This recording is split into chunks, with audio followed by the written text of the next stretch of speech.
Assalamualaikum warahmatullahi wabarakatuh. Sahabat channel kisah, kami akan menceritakan sebuah kisah awal mulanya. Hari Raya Idul Adha, di mana terdapat kisah yang membuat hati sedih, dan terdapat keyakinan yang kuat kepada Allah. Kisah ini pada zaman Nabi Ibrahim dan anaknya yang bernama Nabi Ismail. Hari Raya Idul Adha merupakan puncak ibadah haji, di mana jutaan umat Islam dari seluruh dunia berkumpul di Mekah untuk melakukan rangkaian ibadah yang menjadi rukun Islam kelima ini. Dan kisah ini sebagai bentuk rasa syukur kita terhadap Allah. Dan Allah memerintahkan hambanya untuk berkurban. Dikisahkan bahwa Nabi Ibrahim tidak memiliki anak hingga di masa tuanya, lalu beliau berdoa kepada Allah. Ya Tuhanku, anugerahkanlah kepadaku seorang anak yang termasuk orang-orang yang saleh. Kemudian Allah memberikan kepadanya kabar gembira akan lahirnya seorang anak yang sabar. Dialah Ismail, yang dilahirkan oleh Hajar. Dan Nabi Ismail lahir ketika Nabi Ibrahim berusia 86 tahun. Nabi Ibrahim kemudian membawa Hajar dan Ismail, yang waktu masih bayi dan menyusu pada ibunya, ke Makkah. Pada saat itu di Makkah tidak ada seorang pun dan tidak ada air.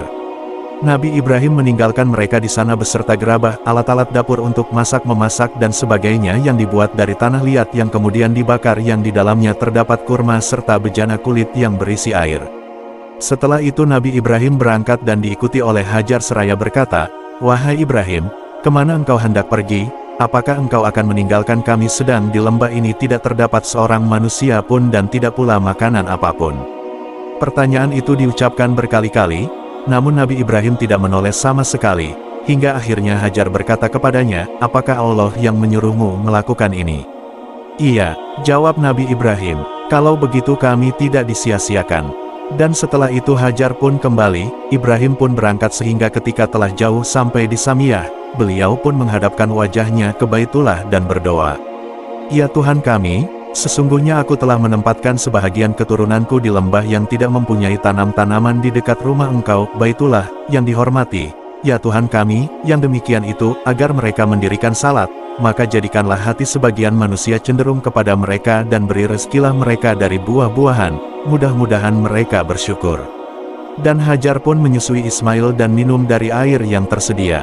Sehingga ketika air yang ada dalam bejana sudah habis, maka ia dan puteranya pun merasa haus.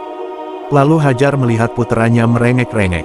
Kemudian ia pergi dan tidak tega melihat anaknya tersebut. Maka ia mendapatkan Safa merupakan bukit yang terdekat dengannya. Lalu ia berdiri di atas bukit itu dan menghadap lembah sembari melihat-lihat adakah orang di sana, tetapi ia tidak mendapatkan seorang pun di sana.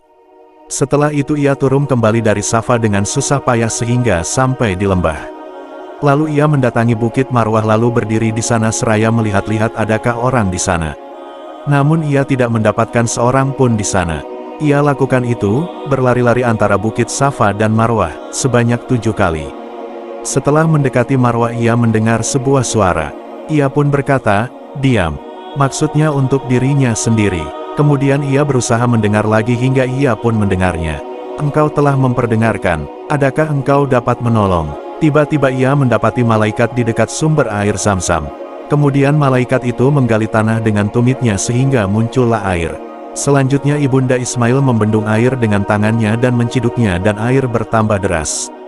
Nabi Muhammad bersabda, "Semoga Allah melimpahkan rahmat kepada ibu Ismail, jika saja ia membiarkan Zamzam." Beliau berkata, "Seandainya dia tidak menciduk airnya niscaya Zamzam menjadi mata air yang mengalir." Kemudian Ibunda Ismail minum dari air itu dan menyusui anaknya. Ismail tumbuh menjadi besar dan belajar bahasa Arab di kalangan Bani Jurhum.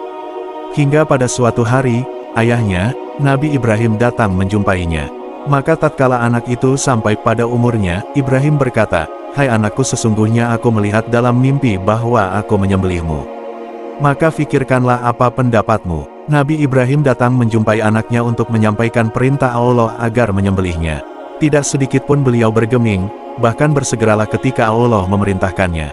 Nabi Ismail menjawab, "Hai bapakku, kerjakanlah apa yang diperintahkan kepadamu, insya Allah kamu akan mendapatiku termasuk orang-orang yang sabar." Nabi Ismail meminta ayahnya untuk mengerjakan apa yang Allah perintahkan. Dan beliau berjanji kepada ayahnya akan menjadi seorang yang sabar dalam menjalani perintah itu. Sungguh mulia sifat Nabi Ismail. Tatkala keduanya telah berserah diri dan Ibrahim membaringkan anaknya atas pelipis, nyatalah kesabaran keduanya. Nabi Ibrahim lalu membaringkan anaknya di atas pelipisnya, pada bagian wajahnya, dan bersiap melakukan penyembelihan dan Ismail pun siap menaati perintah ayahnya. Allah berfirman, "Hai Ibrahim, sesungguhnya kamu telah membenarkan mimpi itu, sesungguhnya demikianlah kami memberi balasan kepada orang-orang yang berbuat baik. Sesungguhnya ini benar-benar suatu ujian yang nyata. Dan kami tebus anak itu dengan seekor sembelihan yang besar." Allah menguji Nabi Ibrahim dengan perintah untuk menyembelih anaknya tercinta, dan Nabi Ibrahim dan Ismail pun menunjukkan keteguhan, ketaatan dan kesabaran mereka dalam menjalankan perintah itu. Lalu Allah menggantikan dengan sembelihan besar, yakni berupa domba jantan dari surga, yang besar berwarna putih, bermata bagus, bertanduk serta diikat dengan rumput samurah. Keutamaan berkurban menurut Zain al-Arab, ibadah yang paling utama pada hari raya Idul Adha adalah menyembelih hewan untuk kurban karena Allah. Sebab pada hari kiamat nanti, hewan itu akan mendatangi orang yang menyembelihnya dalam keadaan utuh seperti di dunia. Setiap anggotanya tidak ada yang kurang sedikit pun dan semuanya akan menjadi nilai pahala baginya. Kemudian hewan itu digambarkan secara metaforis akan menjadi kendaraannya untuk berjalan melewati sirat. Demikian ini merupakan balasan dan bukti keridaan Allah kepada orang yang melakukan ibadah kurban tersebut. Kebaikan dari setiap helai bulu hewan kurban dari Zaid ibn Arqam, ia berkata atau mereka berkata, "Wahai Rasulullah, apakah kurban itu?" Rasulullah menjawab, "Kurban adalah sunnahnya bapak kalian, Nabi Ibrahim." Mereka menjawab, "Apa keutamaan yang kami akan peroleh dengan kurban itu?" Rasulullah menjawab, "Setiap satu helai rambutnya adalah satu kebaikan." Mereka menjawab, "Kalau bulu-bulunya?" Rasulullah menjawab, "Setiap satu helai bulunya juga satu kebaikan." Hadis riwayat Ahmad dan Ibnu Majah. Berkurban bagian dari syiar agama Islam, dan bagi tiap-tiap umat telah kami syariatkan penyembelihan kurban, supaya mereka menyebut nama Allah terhadap binatang ternak yang telah direzekikan Allah kepada mereka.